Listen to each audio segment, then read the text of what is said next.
Bismillahirrahmanirrahim. Assalamualaikum warahmatullahi wabarakatuh. Baik, hari ini kita akan lihat pelajaran jenayat darjah 6, iaitu menyambung pelajaran yang sudah. Pelajaran 4, berlumba dan memanah ataupun al-musabaqah wal munadalah. Kita akan sambung pelajaran yang lepas ya, insya-Allah.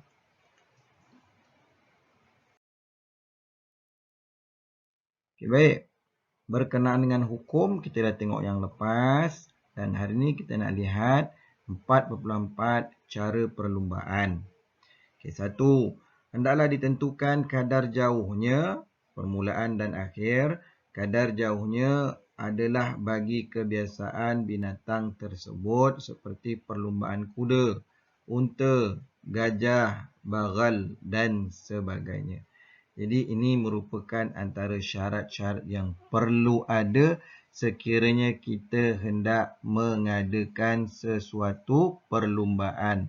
Contoh kalau perlumbaan kuda, mesti ada permulaan dan akhirnya. Kemudian sesuailah jarak binatang tersebut untuk berlumba.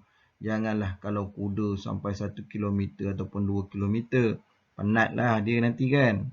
Kita sesuai dengan keadaan ataupun binatang tersebut. Yang kedua, perlu ditentukan jauhnya atau jaraknya dan maklum atas peraturan-peraturan yang mesti dipatuhi bagi menentukan menang atau kalah dalam pertandingan menembak, memanah dan sebagainya. Ini cerita pula kalau perlumbaan menembak ataupun memanah dan sebagainya. Mestilah jelas syarat dan peraturan. Tak boleh ada unsur-unsur gharar. Tak boleh. Gharar ni tak jelas. Jadi macam mana kita nak berlumba kalau tak jelas? Nanti boleh jadi ada berlaku penipuan dan ketidakadilan di situ. Okey, kita teruskan lagi. 4.5 pertaruhan dan ganjaran pertandingan. Dalam setiap perlumbaan atau pertandingan mesti ada hadiah kan? Apa hukum mengadakan hadiah? Harus mengadakan pertaruhan atau ganjaran dalam pertandingan yang mempunyai manfaat dalam peperangan seperti menembak, lumba jet, pejuang dan sebagainya. Jadi hukumnya adalah harus untuk kita mengadakan ganjaran. Jadi orang pun semangatlah nak masuk sesuatu perlumbaan ataupun pertandingan. Okey. Tapi ada syarat-syaratnya. Okay, mari kita lihat. Okey, bentuk ganjaran dan hukum. Okey, haram. Ganjaran dikeluarkan oleh kedua-dua peserta. Jika menang salah seorang peserta, maka ganjaran diberikan kepada pemenang.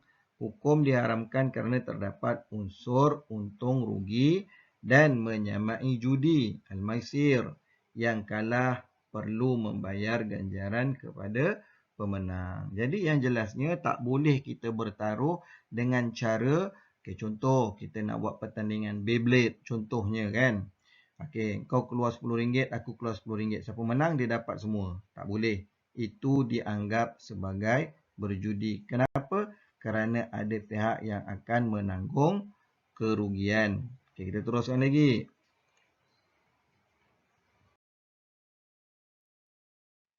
Okey, harus. Hukumnya menjadi harus apabila ganjaran yang dikeluarkan oleh pihak ketiga tidak melibatkan peserta dan harus kerajaan menggunakan wang Baitul Mal kerana itu maslahat jihad. Okay, jadi harus sekiranya ada pihak yang menaja pertandingan tersebut. Jadi hadiah dikeluarkan oleh pihak ketiga. Pihak ketiga itu siapa? Pihak penaja. Seterusnya, ganjaran dikeluarkan oleh salah seorang yang bertanding. Jika peserta yang tidak mengeluarkan ganjaran menang, maka ganjaran tersebut perlu diberikan kepadanya. Jika pengeluar ganjaran yang menang, maka tiada ganjaran. Ini ceritanya hanya satu pihak saja yang keluarkan ganjaran. Okey. Kalau kau menang, kau dapat. Kalau kau kalah, kau tak dapatlah. Faham jadi bukannya dua-dua kena keluarkan ganjaran. Siapa menang dia dapat semua. Tak. Satu je. Ni macam cerita dia cabar lah. Kalau kau boleh kalahkan aku bagi kau hadiah. Kalau kau kalah, tak dapat apa-apa lah. Okay, seterusnya. Ganjaran dikeluarkan oleh dua orang peserta dan perlu muhallal. Apa maksud muhallal ni? Di sini ada ni kecil ni. Muhallal setara dengan kedua-dua peserta. Sekiranya muhallil. Di sini sebut muhallil pula. Tadi muhallal. Okay, apa muhallil? Orang atau peserta yang boleh menyebabkan perlawanan menjadi halal. Okay, itu tadi muhallil.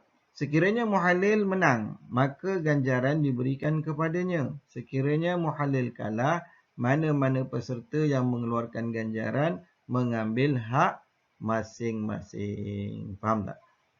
Cerita dia, okay, kalau menang, ni kena ada halal menghalalkan lah. Dua-dua keluarkan hadiah. Kalau menang, dia ambil semua. Dia ambil semua. Faham Maksudnya begini, ada dua orang peserta yang bertanding, masing-masing pun keluarkan ganjaran. Sekiranya salah seorang daripada mereka menang, maka ganjaran diberikan kepada mereka. Kita halalkan. Tetapi sekiranya kalah,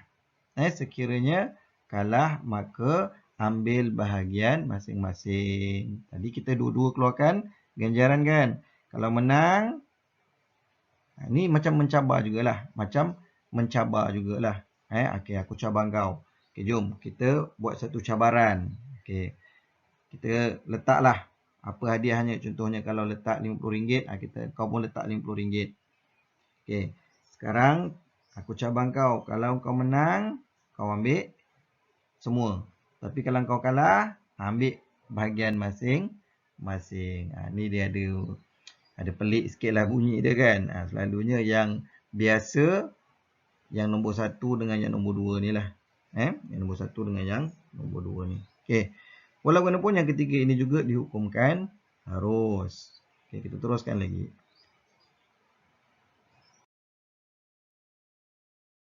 (46) Hikmah berlumba dan memanah. 1.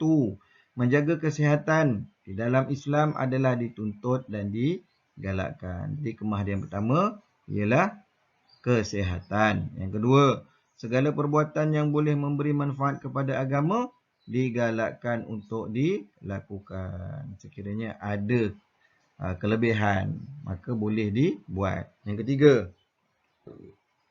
menggalakkan orang Islam mempunyai kemahiran yang baik dalam urusan-urusan mempertahankan agama. Contoh macam memanah. Memang dalam Islam menuntut supaya kita belajar memanah. Kerana apa? Kerana ia merupakan salah satu daripada seni mempertahankan diri. Okay, baik, kita tengok lagi. Okay, latihan isi tempat kosong dengan jawapan yang betul. Okay, apa latihannya? 1. Bagaimanakah cara perlumbaan yang betul menurut Islam? Kita dah tengok tadi ada 2. Sila jawab. Okey, seterusnya. Yang kedua, nyatakan hikmah berlumba dan memanah. Ada 3. 1 saya dah bagi. 2 dengan 3 ni saya nak awak jawab. Okey, baik. Saya rasa tu sahaja untuk jenayat darjah 6 hari ini. Dan jangan lupa kalau dah tonton video, tinggalkan nama sebagai bukti yang kamu telah pun mengikuti pelajaran kita. Isi di ruangan komen ataupun ulasan. Dan kerja saya ni kalau dah siap, ambil gambar dan hantar pada saya. 2 saja latihan, tak banyak pun. Senang je tu. Okey, saya rasa tu sahaja untuk darjah 6 kita pada hari ini. InsyaAllah kita akan sambung pada lain kali. Sekian, wabillahi taufiq wal hidayah. Wassalamualaikum warahmatullahi wabarakatuh.